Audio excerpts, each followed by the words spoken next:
ভারত আমেরিকাকে ভয় পায়, আমেরিকার কথায় উঠে বসে এবং তাতে সে তার বন্ধুত্বের সঙ্গে শত্রুতা করতে গেলেও ভারত পিছপা হচ্ছে না। কিসের এত ভয়? ইরানের গভর্নমেন্ট তো ভয় পায়নি আমেরিকাকে, প্যালেস্তাইনের মতন ছোট দেশও তো ভয় পায় না।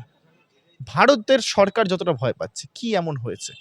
নরেন্দ্র মোদীর কি সত্যি এপস্টিন ফাইলে এমন কিছু ছিল যেটা বাইরে বেরিয়ে গেলে বড্ড বেশি ওর কেরিয়ারের প্রবলেম হয়ে যেত, বা আদানি আম্বানির কোনো প্রবলেম হয়ে যেত? এরকম কি কোনো কিছু আছে? যদি সেরকম কিছু থেকে থাকে, সেই কারণে নরেন্দ্র মোদী যদি দেশটাকে বিক্রি করে দেওয়ার মতন পরিস্থিতিতে ফেলে দেয়, তাহলে কিন্তু সেটা খুবই ডেঞ্জারাস হচ্ছে। আপকি বার ট্রাম্প সরকার, কে বলেছে? না, নরেন্দ্র মোদী বলেছে। তার মানে কি দাঁড়ালো? যে ট্রাম্প আমাদের ওপরে আক্রমণের হুমকি দিল, তাকেই নিয়ে আসার জন্য নরেন্দ্র মোদী চিৎকার করছে। তো গোটা ইন্টারন্যাশনালি সবার সাথে আমি সম্পর্ক খারাপ করে, শুধুমাত্র পাকিস্তানকে শত্রু দেখিয়ে, মুসলমানকে শত্রু দেখিয়ে, এসআইআর করে, মানুষকে বেনাগরিক করার চক্রান্ত করে, মানুষে মানুষে ভেদাভেদ করে যে একটা সরকার টিকিয়ে রাখা, যে করে হোক সরকারকে টিকিয়ে রাখো এবং আদানি আম্বানির লাভ তুলে দাও, এই যে প্রক্রিয়া চলছে সেটা খুবই ডেঞ্জারাস। এবং ইন্টারন্যাশনালি নরেন্দ্র মোদী সরকার সম্পূর্ণ ফেল। নরেন্দ্র মোদী বলেছিলেন যে ও নাকি কোথাও একটা দেখেছিল যে ড্রেনের ওপরে কড়াই উল্টো করে সেখান থেকে ফুটো করে সেখান থেকে গ্যাস বের করা যায়, সেখান থেকে নাকি রান্না হয়। ভারতের এখন এই পরিস্থিতি দাঁড়িয়েছে যে এইভাবে রান্না করবে। দাদা, যুদ্ধ চলছে অন্য 3টি দেশের মধ্যে, রান্নাঘরে টান পড়ছে ভারতবর্ষের, কি বলবো? দেখুন, ব্যাপারটা হচ্ছে নরেন্দ্র মোদী যখন থেকে সরকারে এসছে তখন থেকে তাদের যে বিদেশ নীতি একের পর এক ফেল হচ্ছে, এটা কিন্তু আমরা দেখতে পাচ্ছি। ভারতের প্রতিবেশী দেশ যে কটা দেশ আছে, তাদের প্রত্যেকটা দেশেরই রাষ্ট্রপ্রধান যখন নরেন্দ্র মোদী শপথ নেয় 2014 সালে, তারা এসেছিল শপথ গ্রহণ অনুষ্ঠানে। সেটা পাকিস্তানের রাষ্ট্রপ্রধান এসেছিল, আফগানিস্তানের রাষ্ট্রপ্রধান এসেছিল, নেপালের রাষ্ট্রপ্রধান এসেছিল, ভুটানের রাষ্ট্রপ্রধান এসেছিল, শ্রীলঙ্কার রাষ্ট্রপ্রধান এসেছিল। এরকমভাবে একটা পরিস্থিতি তৈরি হয়েছিল। ঠিক দেখুন, আজ থেকে তারপরে 10টা বছর কেটে গেল 2024 সাল, বা আজকে 2026 সাল। কি হলো দাঁড়িয়ে? এই মুহূর্তে বাংলাদেশের সাথে সম্পর্ক খুবই খারাপ পরিস্থিতিতে রয়েছে। ইউনূস চলে যাওয়ার পর এখন নতুন সরকার গঠন হওয়ার পরে একটা সম্ভাবনা দেখা যাচ্ছে সম্পর্কটা ভালো হওয়ার, কিন্তু তবুও ভারতের প্রতি কিন্তু বাংলাদেশের সাধারণ মানুষের একটা অবিশ্বাসের পরিস্থিতি তৈরি হয়েছে। নেপালে যে রাষ্ট্রপ্রধান হলো বর্তমানে, সে কিন্তু ইন্ডিয়ার বিরোধী প্রচার করতে খুব পপুলার ছিল এবং ইন্ডিয়ার বিরুদ্ধে বিরাট বিরাট মিছিল নেপালে কিন্তু দীর্ঘকাল ধরে বেরিয়েছে। এরকম মানুষ কিন্তু ওখানে ভোটে জিতে আসছে। আমরা জানি মালদ্বীপে একটা ঘটনা ঘটেছিল যে এখানে যারা ইন্ডিয়া আউট এই স্লোগানটা দিয়েছিল মালদ্বীপে, তারা কিন্তু ওখানে ভোটে জিতে এসেছিল একটা টাইমে। শ্রীলঙ্কাতে রাজাপাকসের সাথে আমাদের মোদির খুব ভালো সম্পর্ক ছিল, শ্রীলঙ্কাতেও ইন্ডিয়া আউট স্লোগান উঠেছিল, কারণ ওখানে আদানি ওখানকার বন্দর দখল বা অন্যান্য কিছু করেছিল। পাকিস্তানের সঙ্গে সম্পর্ক কোন তলানিতে এসে দাঁড়িয়েছে আমরা জানি সেটা। আফগানিস্তানের এই তালিবানকে নিয়ে আমাদের এখানকার যে সকল সরকার এবং সরকারের পার্টির লোকজন, তারা কত রকম নোংরা কথা বলেছে, যা যা প্রচার করেছে, সবটা আমরা জানি। এবং আজকের দিনে দাঁড়িয়ে হঠাৎ করে যেন তালিবান এবং আরএসএস কিরকমভাবে যেন বন্ধু হয়ে গেছে, এবং তারা এসে আজ এখন তালিবানকে খুব, আফগানিস্তান আমাদের একমাত্র বন্ধু, বিশাল একটা ভালো বন্ধু, এরকম একটা দেখানোর চেষ্টা হচ্ছে। তো গোটা পরিস্থিতিটা এটা যে আফগানিস্তান বাদ দিয়ে ভারতের প্রতিবেশীদের মধ্যে কারোর সাথেই খুব ভালো সম্পর্ক কিন্তু নেই। এবার প্রতিবেশীটা ছেড়ে দিলাম, এবার আসি তারপরে চায়নার সাথে ভারতের ভালো সম্পর্ক আছে নেই? নরেন্দ্র মোদী এর আগে চায়না ভিজিট করেছিল, আমরা জানি, একসাথে সেলফি তুলেছিল রাষ্ট্রপ্রধানের সাথে চায়নার। এখন কি হলো? আজকের দিনে দাঁড়িয়ে চায়নার ব্যাপারে ভারতে যে ধরনের প্রচার হয় এবং ভারতের ব্যাপারে চায়নায় যে ধরনের প্রচার হয়, সেটা খুব একটা ভালো ব্যাপার নয়। এমনকি ভারতের অরুণাচল প্রদেশের মধ্যে চায়না নিজে একটা গ্রাম বসিয়ে ফেলেছিল, সেটা ভারত সরকার জানতোই না। পরবর্তীকালে স্যাটেলাইট ম্যাপে দেখার পরে ইন্ডিয়ান আর্মি নাকি পাঠানো হয়েছে। আমরা জানি যে এইরকম পরিস্থিতি বারবার হচ্ছে, যে চায়না আমাদের ভারতের বর্ডারের ঠিক পাশেই তারা হাইওয়ে বানাচ্ছে এবং ভারতের বর্ডারের মধ্যেও তারা মাঝে মধ্যে ঢুকে পড়ার চেষ্টা করছে। এরকম একটা ভয়ানক পরিস্থিতি। এবং এটা নিয়ে বারবার লাদাখের ঘটনা নিয়ে সোনাম ওয়াংচুক বারবার আওয়াজ তুলেছিল যে লাদাখে চায়না নাকি ঢুকে যাচ্ছে।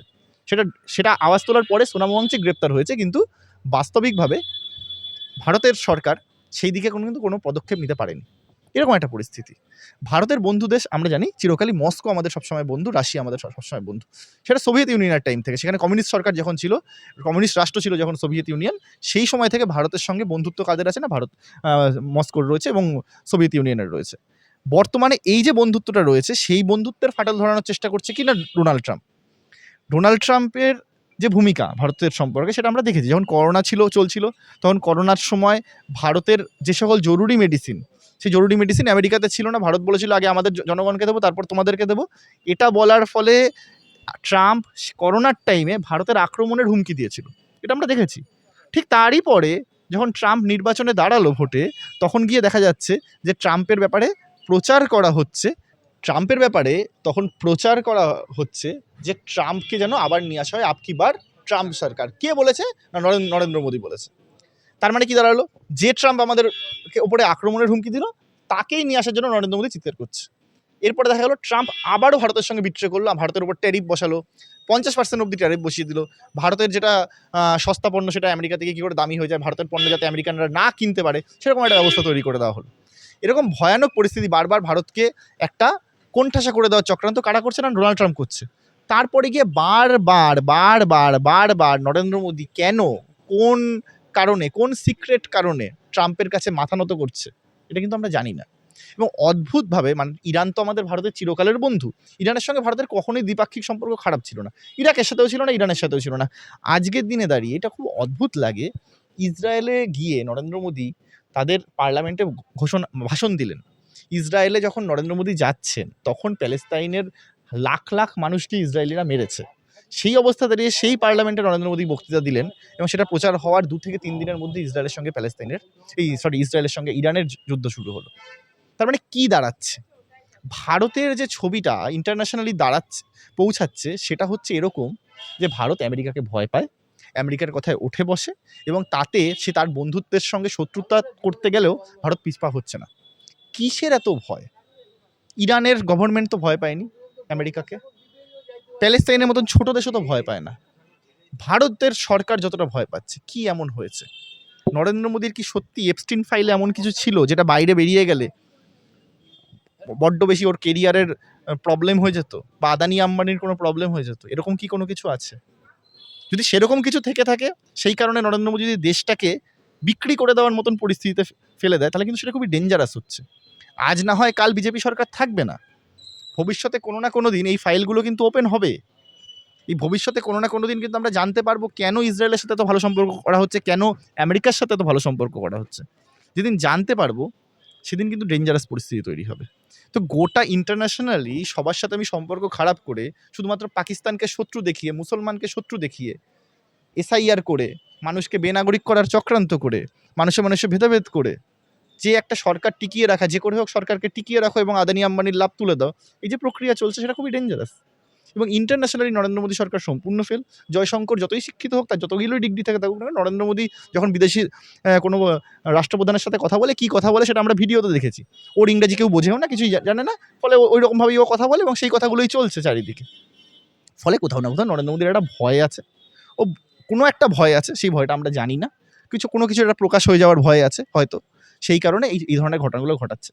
তো আমরা একটা কথা বলতে পারি, সেটা হচ্ছে নরেন্দ্র মোদী বলেছিলেন যে ও নাকি কোথাও একটা দেখেছিল যে ড্রেনের ওপরে কড়াই উল্টো করে সেখান থেকে ফুটো করে সেখান থেকে গ্যাস বের করা যায়, সেখান থেকে নাকি রান্না হয়। ভারতের এখন এই পরিস্থিতি দাঁড়িয়েছে যে এইভাবে রান্না করবে। আমাদের ভারতের দ্বিপাক্ষিক সম্পর্কে এই তলানিতে পৌঁছেছে যে আমরা এখানকার যে সকল হোটেল রেস্টুরেন্ট যেগুলো আছে সেগুলো এখন বন্ধের মুখে।